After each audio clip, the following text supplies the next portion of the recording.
Let's get started. So, the importance of a satisfied market. So, with citrus, really the peel is Achilles' heel of citrus. And so, we need to maintain that peel and peel integrity. And there's so many things that can cause something like decay. This is a blue mold here, it's a penicillium mold. And something like that's unsightly, and the customer lifts it up, or the buyer lifts it up, and they get this poof of cloud.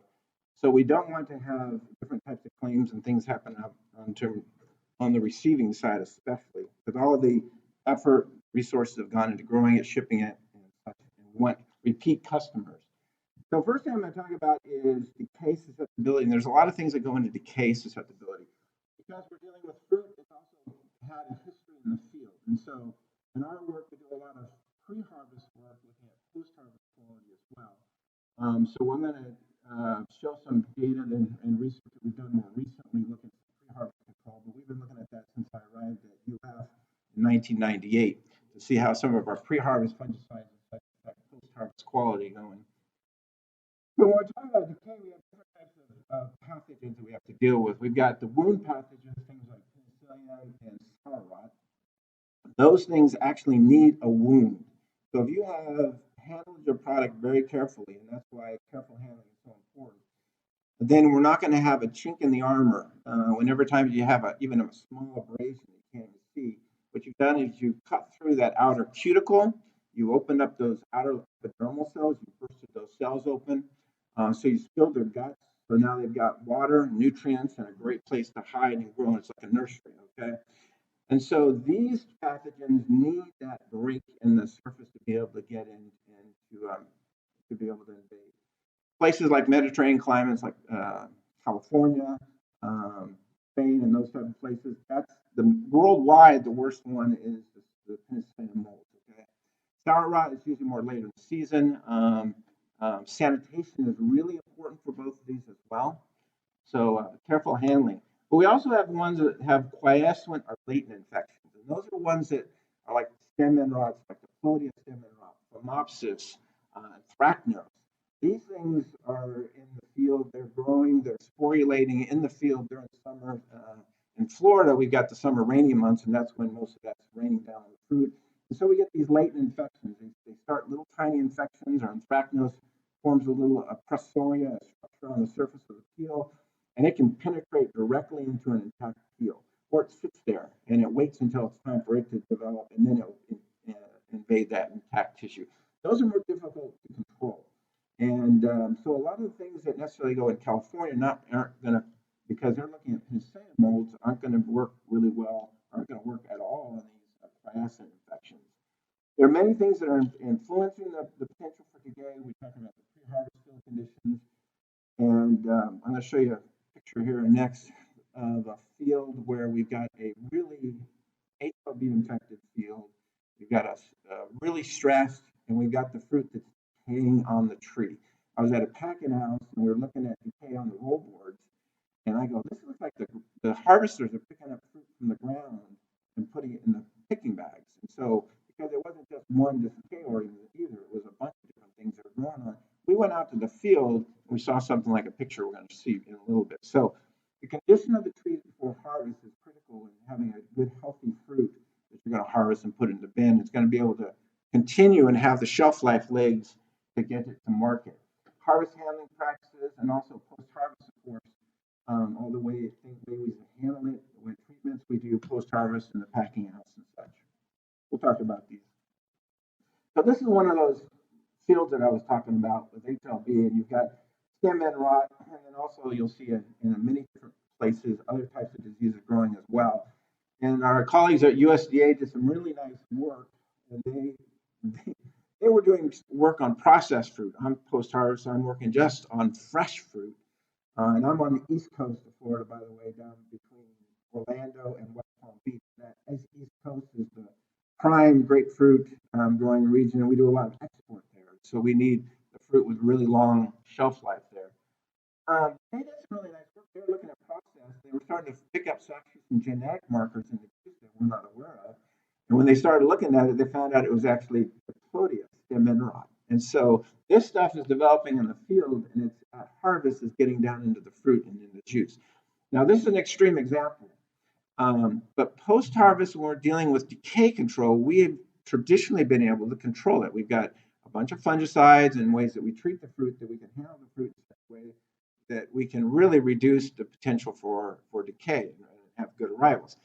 When you have something happening in the field, before you have a chance to do anything post-harvest, treatment or such, we can't control it very well then, or at all. There's some things like maybe brown rot. Brown rot is really tough to control as well, but there are the talked about the phosphorus acid, the phosphites. They have some what we call curative action. And actually, if you have an inoculated fruit, one that's got some stuff that's just starting, it can actually cure that disease. But most of the time, when it's happening on the field, we can't stop it. So that's why we got to push our efforts, and we're pushing them more and more out in the field so that we can make sure that we got the fruit coming into the packing house that's going to make it to the market. So this is some of our early work. This is in 2009. Like I said, we started looking at a bunch of different pre-harvest fungicides, and this is just a few of the ones we were looking at. But I do this because this tells the story.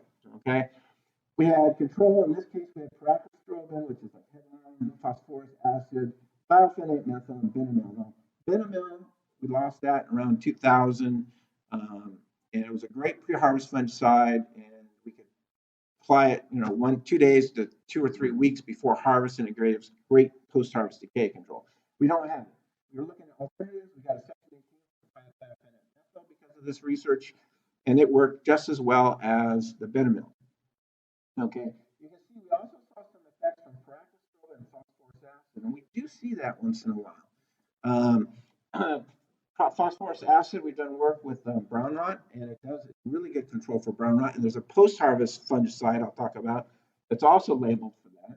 So that's a good one. Pyraclostrobin, we do occasionally see some effect from the headline if you apply it beforehand. We never recommended it because, statistically and significantly, we're only seeing it maybe 10%, 20% of the time in terms of statistics. So we haven't recommended it, but we do see that from time to time. The take-home message is those work. Nothing else really we could do or could recommend. That oleate, phosphorus acid, we do still have for brown rot control, and we have a post-harvest label for that as well. Fast forward now, okay, so we've done a bunch of different research over the years. We've renewed this now in recent years, especially with HLB, and it's causing more problems post-harvest because we're having more stress out in the field. This was last year's trial. We did some trials the year before last, looking at different products here. We've got Thompson. Thompson are kind of our best case scenarios, not labeled, and a lot of these are crop destruct. The ones that are with the red asterisk, they're not labeled for most Florida. But we're still testing them. Graduate A+, that is a commercial post-harvest fungicide. So we can use that. We've done work in our lab that shows that is effective on stem end rot. Okay, it's got fludeoxonil and azoxystrobin. That's another strobilurin like the pyraclostrobin. Switch, Miravis Prime, Miravis Top, headline we keep in there. ThymeGuard, I'll show you some data. We've done some work with essential oils, and thymol actually has some pretty good decay control attributes. I'll show you some research on that. It's not a replacement for fungicide, but it's got some. Is a 2,4-D. It helps maintain the button tissue, and a lot of times that pre-harvest latent infections get in the button tissue, and that's where we got to get some of the fungicides that penetrate. And if you can keep that button tissue from senescing and getting old, sometimes you can prevent decay. They do that in California with lemon storage all the time. That's a common. Our USDA colleagues tested. It showed some effectiveness in reducing post-harvest decay, but they had to apply it like 4 different times in the year. So we were trying to get down to one single application. So it's going to be one application. We're going to harvest it 2 days and then 2 weeks after application because we want to see how the initial effect is and how much legs it has out in the field. How long can we delay harvest before we're going to harvest, and what kind of decay we're going to do. So we had 4 blocks last year. We repeated this study in, and we saw this graph right here combines the data from all 4 blocks, okay? And the asterisks are statistically significant from the control. So that first bars, that's after 2 days. The second bar, the red bar, that's after 2 weeks of harvest.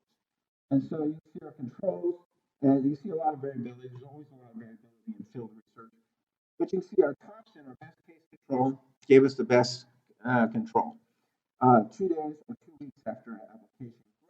Graduate A plus showed really good as well. Now, problem with that is this was a post-harvest formulation. We were using it at post-harvest rates. They're too high for pre-harvest application. So this year we're playing Thompson. Our graduate is fludeoxonil and it's azoxystrobin. Okay, and I'll talk about that more later too. Um, and so we're playing around with some of the individual compounds pre-harvest to see how we can do with different aspects of the strobilurins and fludeoxonil. Fludeoxonil we've tested in the past and it's hit or miss. It works great post-harvest, but it tends to break down faster in the field. It's more sensitive to UV light, so we don't get the legs usually with the fludeoxonil. So we're trying to have combinations that we can get that extra control. So graduate A plus Moravis Prime, again, that's got an azoxystrobin in it. It's not labeled, but we're still continuing to work with it. And then you see again headline. Headline again, the average of those was giving us an effect.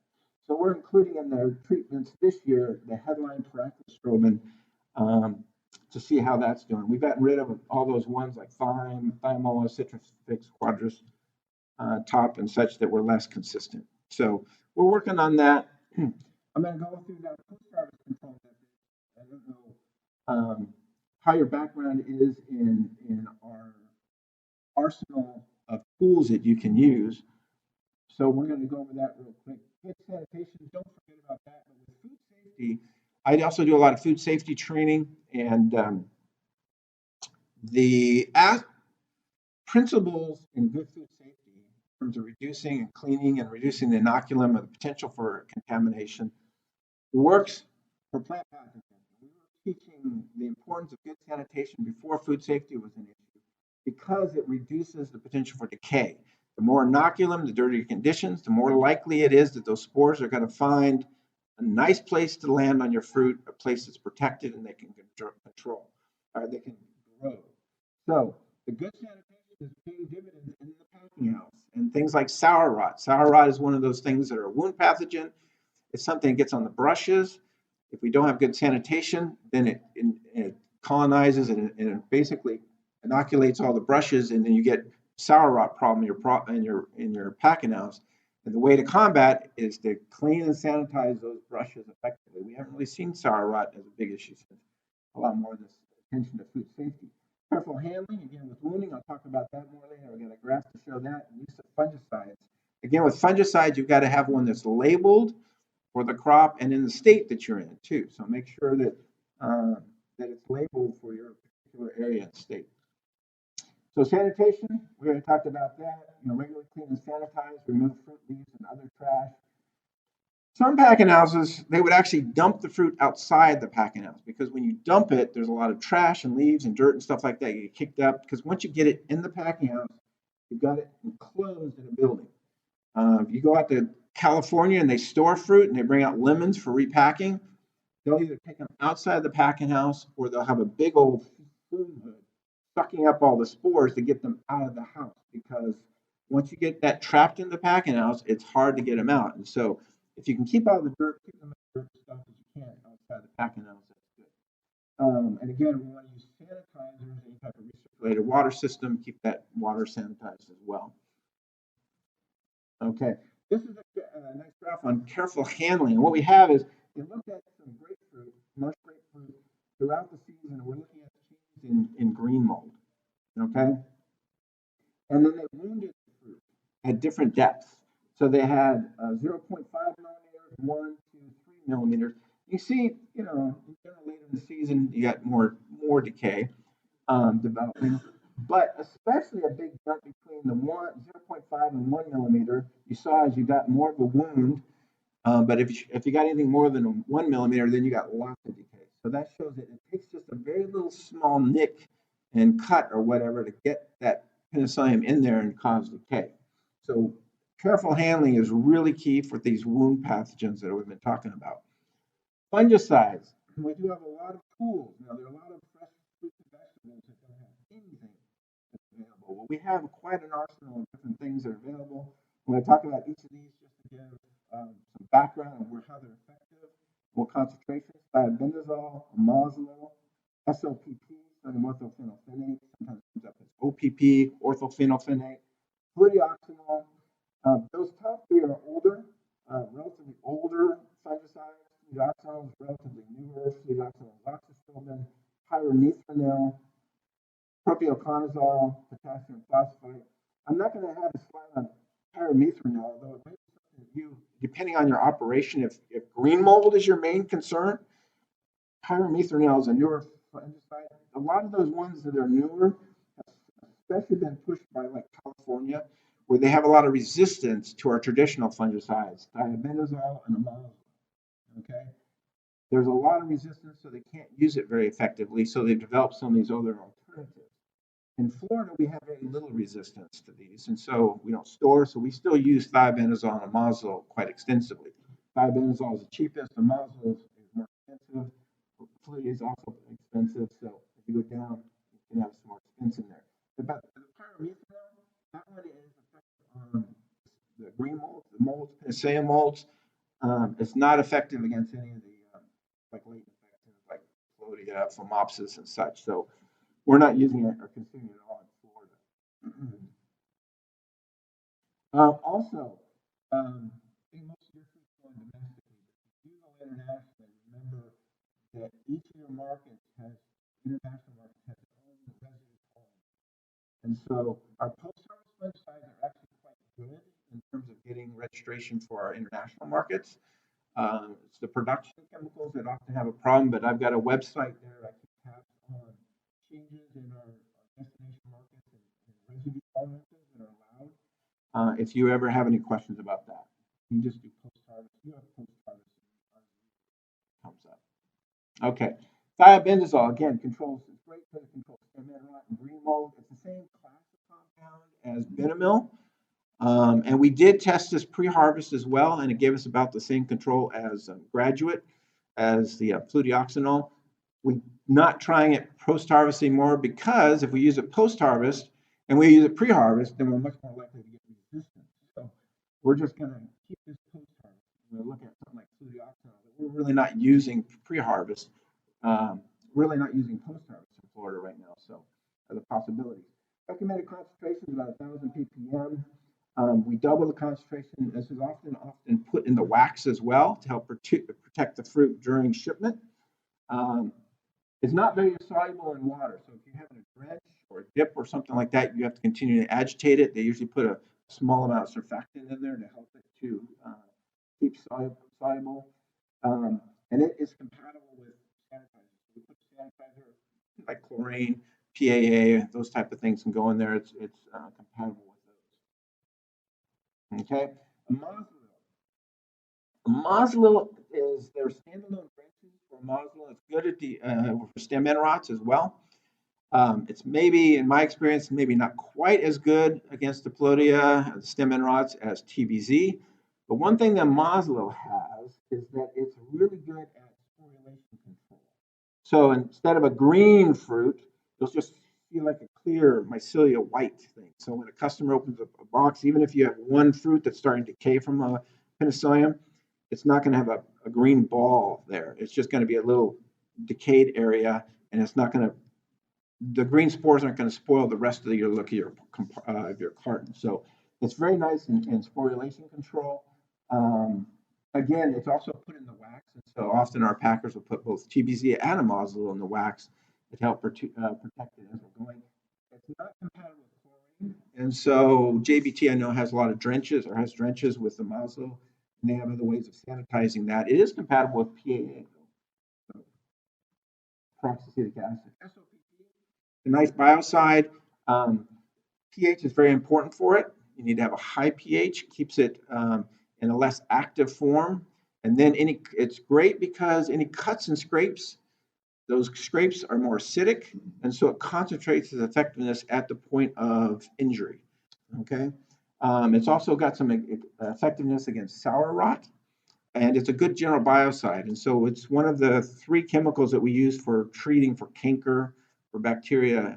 It's one of the 3 approved treatments for citrus canker. So some of our packers use it for that. Recommended concentration is 2%. Again, pH is critical. Fludioxanil is a newer one. We found that it's very effective against not only green mold, but against the Diplodia stem end rot.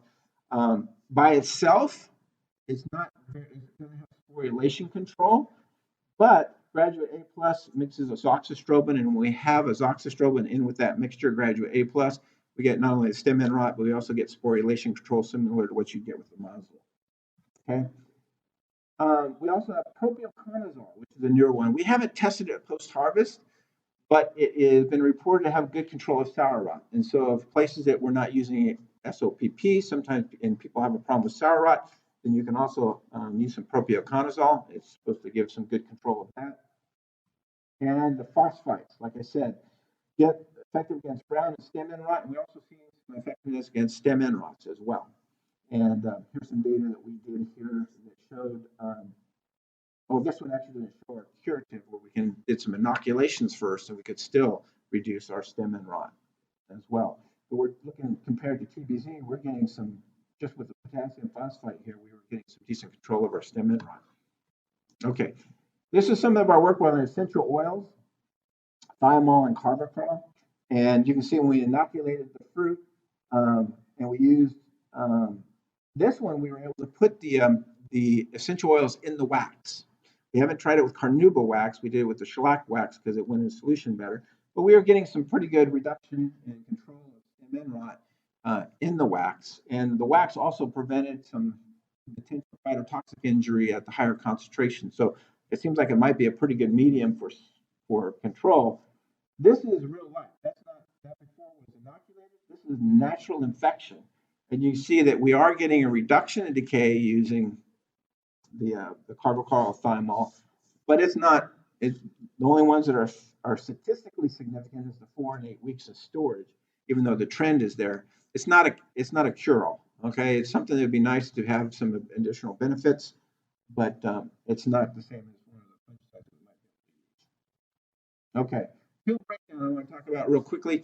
Again, because the peel is so important in maintaining the integrity of the fruit. Okay, anything that damages that integrity is going to cause us increased decay as well. Chilling injury, citrus fruit, sugar bells, for example, mandarin. A lot of the mandarins, we don't know, I don't think, the specific critical threshold temperature. And I'll show you a table that why temperature is so important. If we can go cooler temperature, we can store things cooler, we can greatly extend our shelf life. As long as we don't go too low, we get chilling injury. Once we get chilling injury, we start breaking down and having stress on the peel, then our decay is going to go up. Okay, so we want to go low, but we don't want to get chilling injury. A lot of things with the mandarin, we don't have a specific chilling threshold for the mandarin. We can only say 40 degrees Fahrenheit. But I've done work with sugar bells, and I had a harvest on the river on a new block, and then I took some from the center of the state. I both held them at 40 degrees Fahrenheit on one year. I got chilling injury in the one. I don't know if it's because it was a young block or what. That block got chilling injury and the other one didn't. Work on grapefruit shows there's a lot of things that go into determining critical threshold temperature. Time of year is an important one. Usually the fruit gets more resistant for chilling injury in the middle of the season, but the amount of chilling resistance and the magnitude and the length of that chilling changes from year to year. And we don't have a good way of being able to predict when that's going to be. Waxing.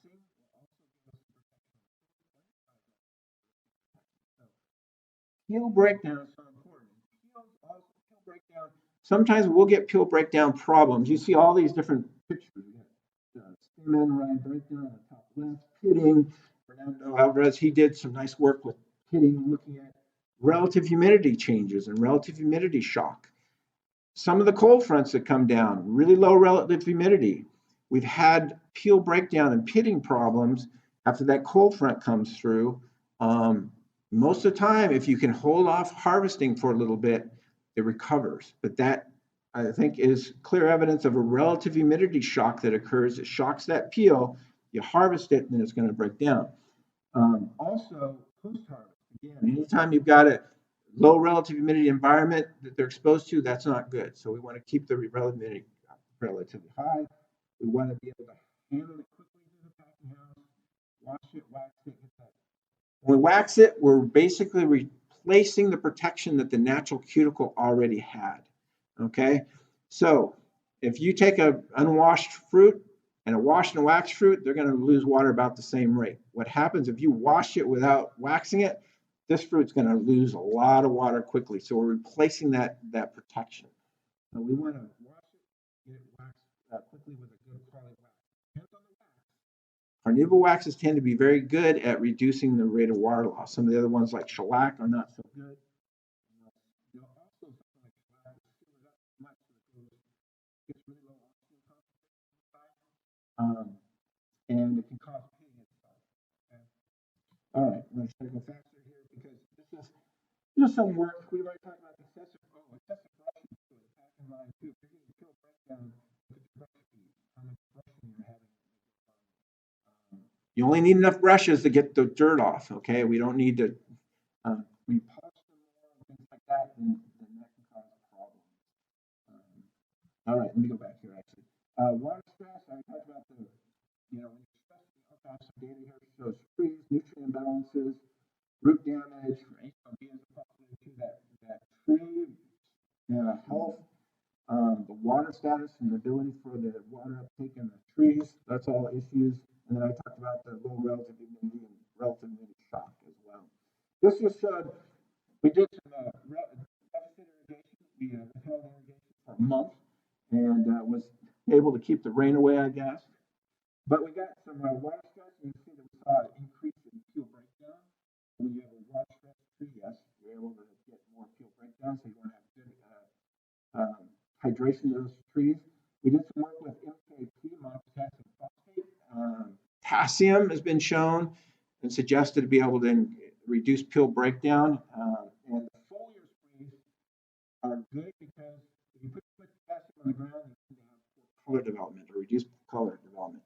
If you put in the spray, foliar application, you tend to get the benefit of potassium without too much potassium.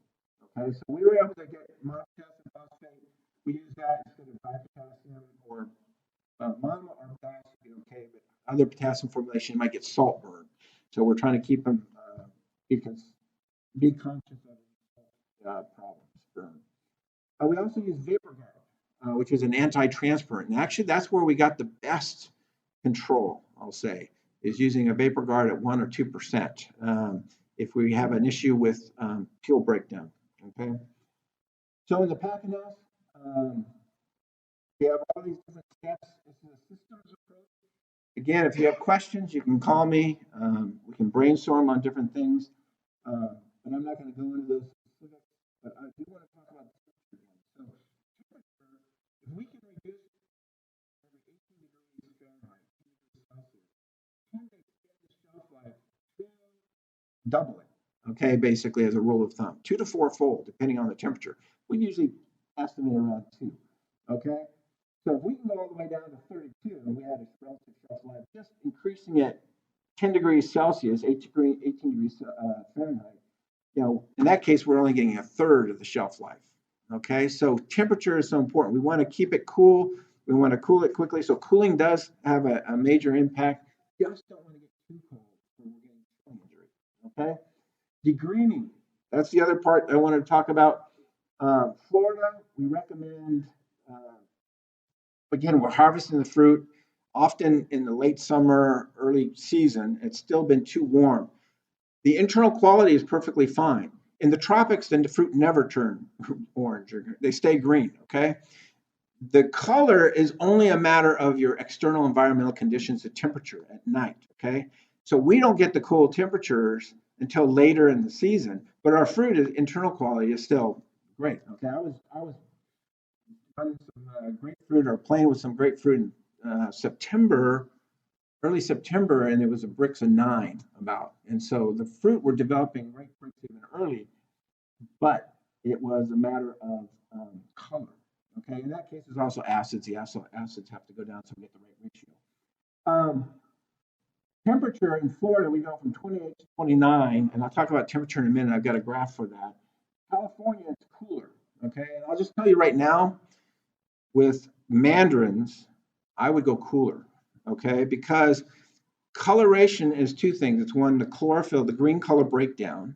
That's what we normally are looking at. And people think about degreening, it's color, green color, but it's also the oranges, the carotenoids. That's a different pigment. Those are induced at better at lower temperatures. Okay, so we really want to get those. I've seen fall glows of mandarin come out of degreening rooms early season. They look like lemons. Okay, got the green out, but they were yellow. They weren't orange. Okay, so we want that orange color, and so you get that better with the cooler temperatures. It takes longer to degreen. Um, One benefit of the warmer temperatures is we tend to get a lot less green mold, the penicillium molds. We actually get a curing effect, and natural resistance develops more at that cooler, at that warmer temperature. But again, respiration's going faster, and so there's a lot of benefits that can be had at the cooler temperatures. You have to watch green mold more at the lower temperatures, of course. Ethylene, keep it low, 5 ppm, 3 ppm. Okay, we've got control systems now that are good. We don't need much ethylene. Then humidity, keep the humidity high, but we don't want it too high. We don't okay. Ventilation, air exchange, 1 per hour, 100, good air circulation in the room. I talk about these all in particular. Here's some different control methods. There's a ethylene tanks, cylinders on the lower left, ethylene generators. These generally aren't used in our commercial rooms, but you can use them. I've got some really basic, simple degreening room by a gift fruit shipper, and he's using that to keep it because he's got such a small volume, it's easy to use. Um, be careful with ethylene. It's explosive, okay? Ethylene gas tanks, if you have a concentration between 3 and 34%, now 3% is 30,000 parts per million, way more than you want to use. But if you get a leak, that's where you can get a localized concentration of that. And there are cylinders that are called banana gas. They're sold, they're diluted enough so they won't get you explosive concentrations. You have to be careful. You need to have these type of tanks out in a well-ventilated area. Those type of precautions. Again, I can get you more information on safety. Temperature. These were done with oranges on the left. That's where that 85-degree recommended temperature came from because it's a very sharp delineation. That's how fast. The lowest point is where it's the fastest in losing the chlorophyll. Grapefruit, it's much broader. Again, we always want to be cooler. And sometimes late summer, it's hard to get the heat out. If you're going to air, go cool. Because if you go a little bit warmer, you're cranking up your respiration rate, your rate of deterioration is up, and your degreening rate's down. So always go cooler. And again, we really don't know on all the different mandarin varieties what's the optimum. I would go cooler because you'll get those oranges better, you'll get that better coloration. And all right. Potential problems, again, too high the problem, too much water in the room. Sometimes there's humidifiers in there and they're just fog. And ethylene gas and other gases are about 10,000 times slower going through water, a film of water, than through the air. And so that inhibits how fast you're able to get gases in and out of the fruit. Carbon dioxide. The fruit is alive, it's respiring, it's giving off carbon dioxide. Carbon dioxide and ethylene combine or compete for the nose, the sensors in that fruit for ethylene. And so if you have high CO2 levels, it's not going to sense the ethylene. And so you'll really reduce your rate of degreening. So ventilation, the main importance of ventilation is to keep CO2 levels from getting too high. Air circulation is so that you get a good uniform distribution of temperature, especially within the room, so you don't have hot spots and cold spots that are coloring at different rates. And it also does help get the CO2 as well. But CO2 is a gas, it diffuses pretty readily. So again, circulation, you want uniformity within the room. Air exchange, get the ethylene out. We usually recommend about 1 air exchange per hour. And this is some problems we've had with overfilling a bin on the left. I have a little wind meter, and I went into a packing house, and on that one on the left, no air whatsoever is coming in between those bins. So all the air is going up in the front of the room, but nothing's coming in between. You need space between those bins as they're coming in. So you don't want to overfill them. You need to get in the degreening room, you want to get the air to come back. There's space behind that back bin, back stack of bins. The air comes down that back wall, and it's then going to go forward. That tarp is meant there to keep the air from going over the top of it. It forces it down, into the back, and then it comes forward in the room. We don't want the space in between stacks because then it goes kind of bypasses those spaces in between the bins where the fruit is. So we want to have a solid wall of fruit bins, and then the air coming up through and in between those bins. Okay, and that's how we can get good air circulation and good exchange in the thing. And this is a picture of a packing house where they actually put little slats back there to help prevent any of the air from short circuiting and not going in between the bins. They've got to stop in the back so the fruit can't go all the way back against the back wall, so it will block off the air circulation back there. Okay. All right, I need to get finished up. What inhibits color development? Warm weather, of course. When it's warmer, it goes slower. Anything that promotes growth. A lot of people are fertilizing too late in the season, and they're getting, in terms of fruit harvest. And when you keep the nitrogen to it, especially, it promotes the fruit to stay green. You want to start stressing the fruit in the fall, or start stressing its tria. You maybe even get some little deficiency symptoms that helps the fruit coloration into the fall and the time when you're harvesting the fruit. Peeled oil sprays. Peeled oil, I won't go into some of those details. If you have questions, you can call. Final thoughts, there are many factors that are going into the quality of our fruit. Okay, some are all the time important. Every year there seems to be something else that comes up. Okay, avoid the temptation to do just enough. I've seen too many times people, it worked last year, why isn't it working this year? There's always something that comes up. It doesn't go as planned. Okay, you need to build in some extra tolerance of the fruit, so that even if it comes up against something that wasn't planned, that the fruit's going to be able to still make it to market with excellent quality. Okay, so look at your system, and also when you make a change, you often are focused on the problem at hand. You're not thinking of the big picture, and you don't see how that small change is going to affect how the fruit is going to arrive at the consumer. Changing a wax formulation or changing how you apply it. Just try to step back and say, okay, how might that affect the fruit? If you want to bounce the idea off me, give me a call, and I can see if I can think of any ways it might affect it. But we've had many times when people have changed something and they go, oh man, we're getting chili injury. Why that? Well, you changed this and changed that, made it more susceptible to this. You benefited here, but you got caught here. All right. Any questions? Here's my contact information, my email, phone. Please feel free to give me a call, bounce ideas off if you're trying something new.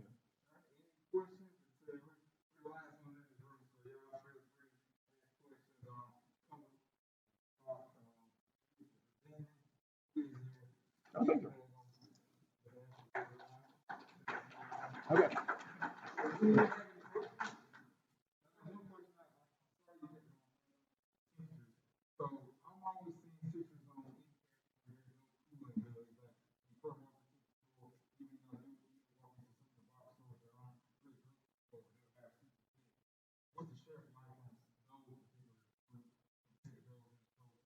Okay, so the question was temperature on especially something like a lot of citrus. The citrus, again, it can be chilling sensitive, so having it at a warmer temperature, if you're going to air, it can be good.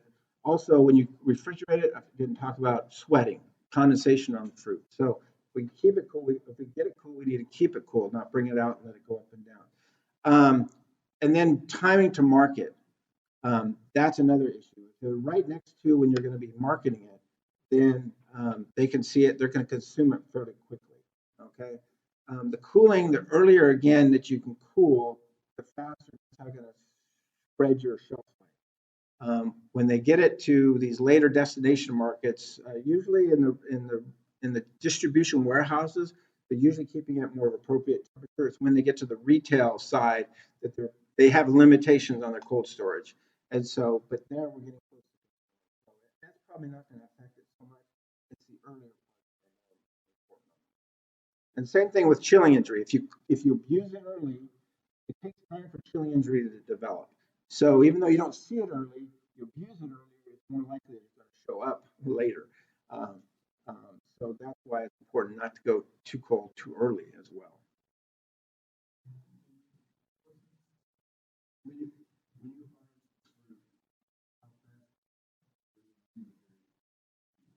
Okay, so citrus are nice in that they're, in terms of the respiration rate is moderate.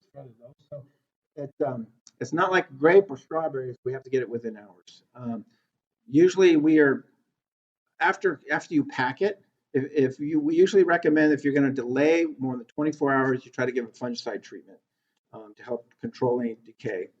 Um, but once you wash and wax it, if you can start cooling it, actually, if you can cool it, because the refrigeration units that you put on a truck, they don't have the capacity or the design in the trailers to cool the product.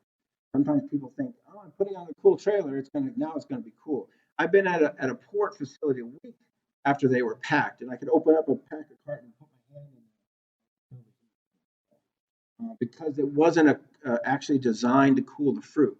It was just a solid stack of a pallet of fruit, and to get that cold air into those center of those cartons is really difficult. Yeah, circulation is the key there. Some of the shipping containers, the way they're designed with bottom air delivery and such, they actually have smaller refrigeration capacity, but they do a better job of keeping it. It depends on your design. Yeah, so don't expect them to cool.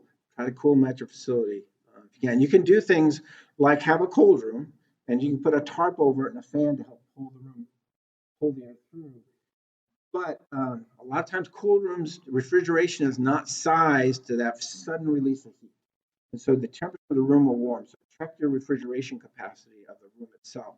It may not be able to handle your whole room temperature will go up until that load can get down. Okay, but the sooner you can cool it, the better.